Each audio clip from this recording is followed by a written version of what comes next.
like him. Okay, fair enough. So tell us more about the Labour Party at the moment, because people just don't quite understand why you're 29% in the polls, and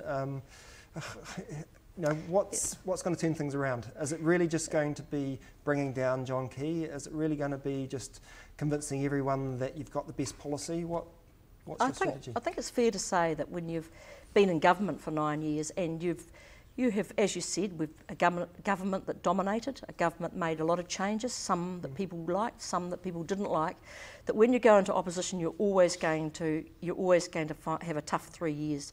And it's fair to say that both Phil Goff and I knew that. We'd been around politics long enough to know that these 3 years were going to be tough years.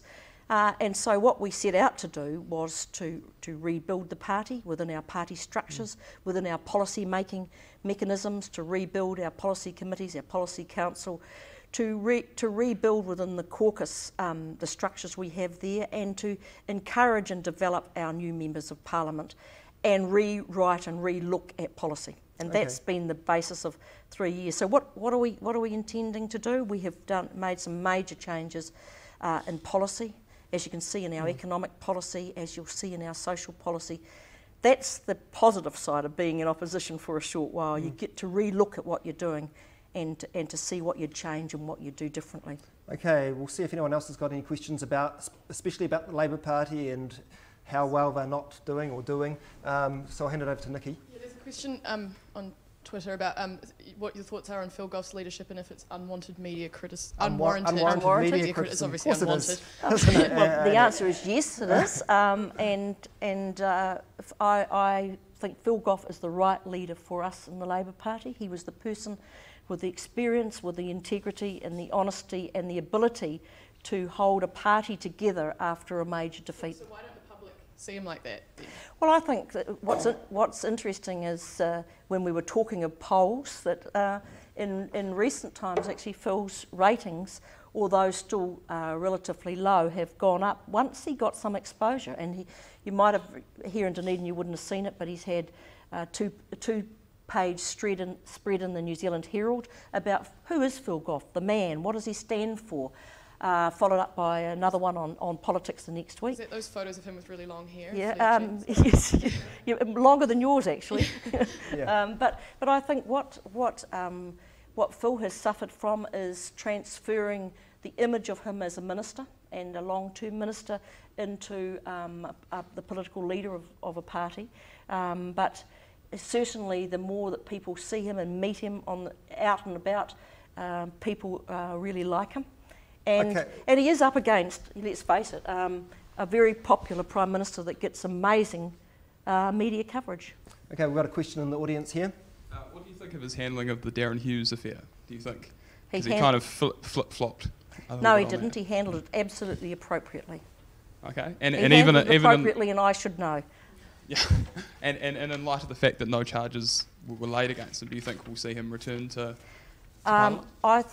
I think that Darren is a hugely talented person, but he's only 33, and I think he's gone off on his overseas experience that he missed out on from going straight into politics. I think he's got years to make up his mind as if he wants to return to politics, and maybe he will, maybe he won't, I don't know, but I wish him well. He is a very talented person. Okay, yesterday we had a new book published by Nicky Hager, and called, what was it, Other People's Wars, New Zealand in Iraq, Afghanistan and the War on Terror. I haven't read the book yet and I'm sure you haven't. I haven't. But just generally on the question of Afghanistan, was it a mistake to go in there? Was it a mistake to send the SAS in there in particular? At the time we went into Afghanistan, you'll recall that we had refused to join the war in Iraq. But you sent troops there. We went into Afghanistan, into Bamiyan. We went in a peacekeeping role, and I think the time we made that decision, it was right. But Nicky Hager's saying that it wasn't peacekeeping, that you've been part of the CIA sort of stuff. We have no knowledge of that, and it's interesting that all our top military people say they don't have no knowledge of it. As a government, we had no knowledge of that, and I haven't read his book, so I don't know what he bases his information on. That's not to denigrate his book. I think his Hollow Men was a very good book, but I do not know. And sees the distrust. So that is not our understanding or knowledge. But at the time now, and we've said it now for 2-3 years, we believe the SAS should not be there. They should be withdrawn, and we've constantly said that. Yeah, but constantly only since that point. It seems like we don't resolve from the reasons that we went there at the time. We then said there is not a threat of terrorism that was around at the time. If you remember, there is not a threat of terrorism here, and we are now dealing with a thoroughly corrupt government. We ought not to be here. Okay. Now, unless we've got any other burning questions, I might just go to our final questions and get you to give us some election predictions. I don't want you to say who's going to be in the government because, yeah, that's a boring question, unless you've got any really interesting answers to that. But you've already given us some picks for the Māori electorates. And Rongotai, I note iPredict. Do you follow iPredict at all, by the way? I do. Yeah, very interesting website. Do you trade? No, I don't know how to trade. Okay. But I think I might, because I reckon that there's quite a lot of jacking up going on. Well, there is. I mean, what if I slapped $100 on myself? You know, can I get myself up to 90%? Yeah, that's right. So currently, I think the chances of you winning are 85% according to iPredict. Oh, I think it should be 95. So I think I better put some money on it. Yeah. So the idea is that if you did that, yeah, you've got some sort of inside information. Don't you think it's a strange thing? There is is inside strange. information. Yeah. And it's run by Matthew Hooton. Well, he's involved in it, but I don't believe he has any... don't you? No. Well, no. you're more trusting than me. But if then someone else thinks that you've jacked it up by or someone has jacked it up by pushing the odds up, they can then make a lot of money by short selling it. Yeah. So I think it actually is quite an accurate way of following politics. I don't think it's an accurate way, and I think it's making money for somebody, but I'm not quite sure. Well, it's owned by the University of and I don't know why a university would want to get involved in such a thing. That's a mystery to me. It doesn't seem quite straight to me. Okay. Well, at least you might be able to take some satisfaction, perhaps, in the fact that they consistently have the market for national share of the vote being much lower than the current opinion polls, and Labour being higher than the current opinion polls. So it can't be all bad. Well, that could change tomorrow. It could well do. Now, I mean, what else is going to happen? Are the Greens going to get more or less than they got last time? Well, got, what, 7%? we want the Greens to ensure that they're there, and we want to work with the Greens. People are talking about them getting 10%.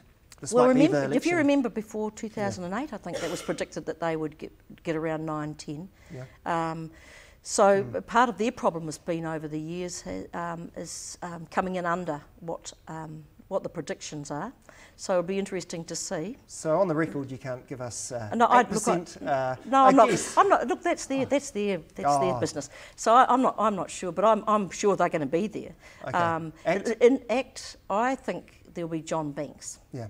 And if there is another one, just imagine the party of the two old National Party has-beens make up ACT. And you might as well say ACT's dead and they join the National Party and carry on. Okay. And United Future? I am hopeful that Charles Chauvel will take Oharu, which will see the demise of United Future. He's doing extremely well in Oharu. That would make Wellington a red city, because Grant Robertson already holds Wellington Central, and hopefully if I can retain Rongotai and we take Oharu and Mana, then we would see a little belt of red. Oh, I forgot the Hutt Valley and Rumataka as well, which are already Labour. Okay. So that's a real final hope. Question then about MMP. Is it going to be voted to retain, or what sort of margin is it going to win by, do you think? I think it will be voted to be retained, and I hope it's voted to be retained. That's not to say I don't think there could be some changes around the margins.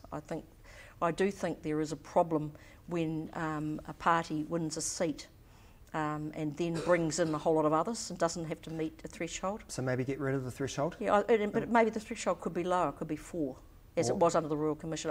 But I just think that does distort the Parliament, and I don't think that's what was intended. Okay. So I think MMP will remain, and I hope it does. Okay, well thanks Annette, and thanks everyone for coming along to Thank Vote you. Chat. Our next Vote Chat is in 2 weeks' time. We haven't got an MP scheduled, although if anyone's watching this out in Parliament on internet and wants to come along next Friday and participate, you're very welcome. Otherwise, it's in 2 weeks' time, and we've got Claire Curran, the Labour MP for Dunedin South. But until then, thanks everyone for coming, and thanks Thank you, Annette. Bryce. Okay. Yeah, thank you.